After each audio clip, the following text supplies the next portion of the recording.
Saudara-saudari, selamat berjumpa. Pada saat ini saya ingin mengajak Anda untuk merenungkan adorasi sebagai saat kita menyembah Tuhan Yesus yang sabdanya bekerja giat dalam diri kita yang percaya.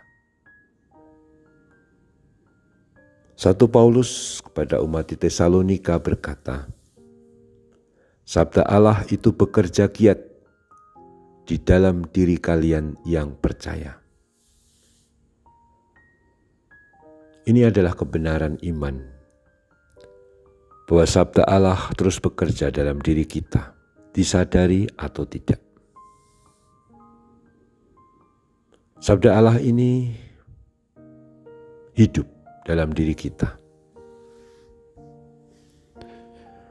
Kita biasa memahami sabda Allah seperti ada dalam kitab suci, dan itu betul. Tetapi apa yang tertulis dalam kitab suci senantiasa sebenarnya selalu hadir dalam diri kita. Karena sabda Allah sendiri adalah sabda yang hidup, yang penuh daya, yang selalu menuntun dan mengarahkan kita supaya kita hanya memuji dan menyembah memuliakan Allah. Melalui cara apa? Melalui cara kita mengasihi Dia, Tuhan, dan mengasihi sesama kita. Jikalau Anda berjuang betul melakukan segala sesuatu termasuk adorasi ini untuk kemuliaan Tuhan. Kalau kita berjuang betul untuk kebaikan sesama. Kalau kita selalu berupaya bagi kebaikan bersama, mengasihi sesama, kita mengampuni sesama yang bersalah kepada kita. Bila kita dibangkitkan keinginan kita untuk membantu orang-orang yang berkekurangan, ketika kita menawarkan bantuan atau pertolongan pada orang yang memerlukan apapun itu, kita sebenarnya sedang mengalami sabda Allah yang bekerja dalam diri kita. Segala yang mendatangkan kebaikan, mendatangkan kasih dan damai, mendatangkan sukacita, pastilah berasal dari sabda Allah yang hidup dalam diri kita. Sabda Allah itu bekerja giat, dikatakan bekerja giat dalam diri kita.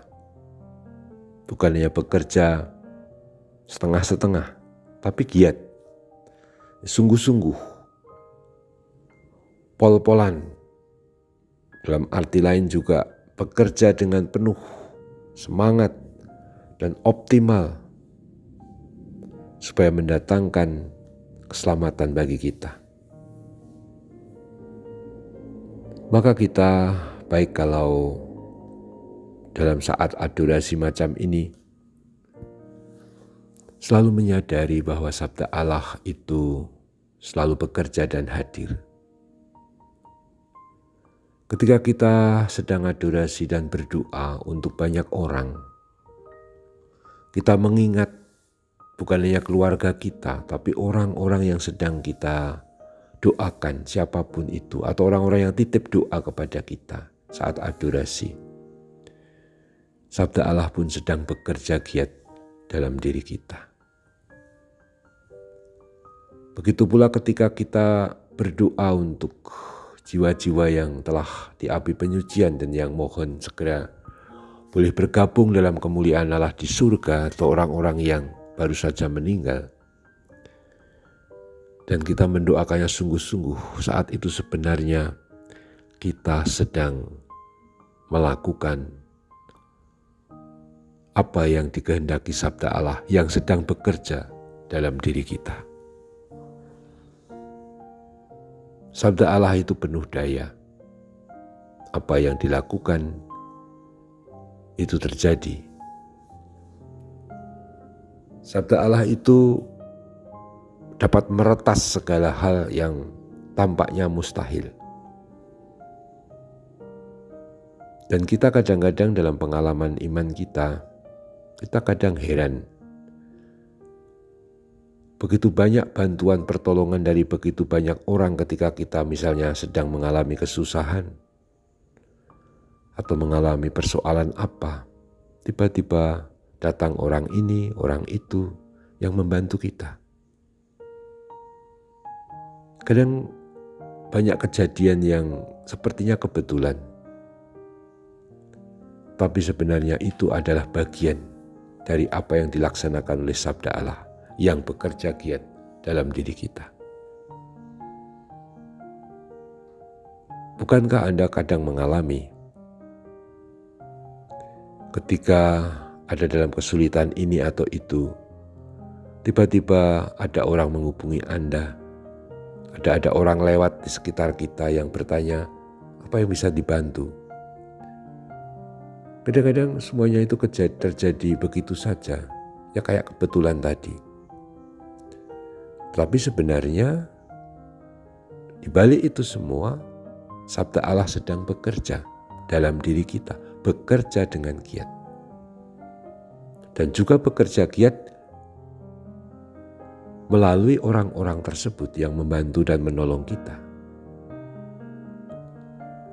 Maka durasi seperti sekarang ini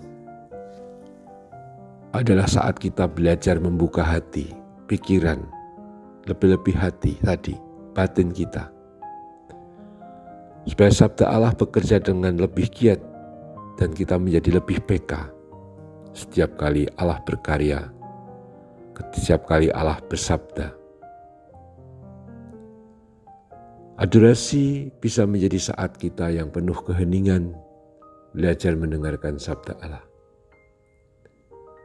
Dan dengan cara itu, kita menjadi semakin dekat dengan Tuhan.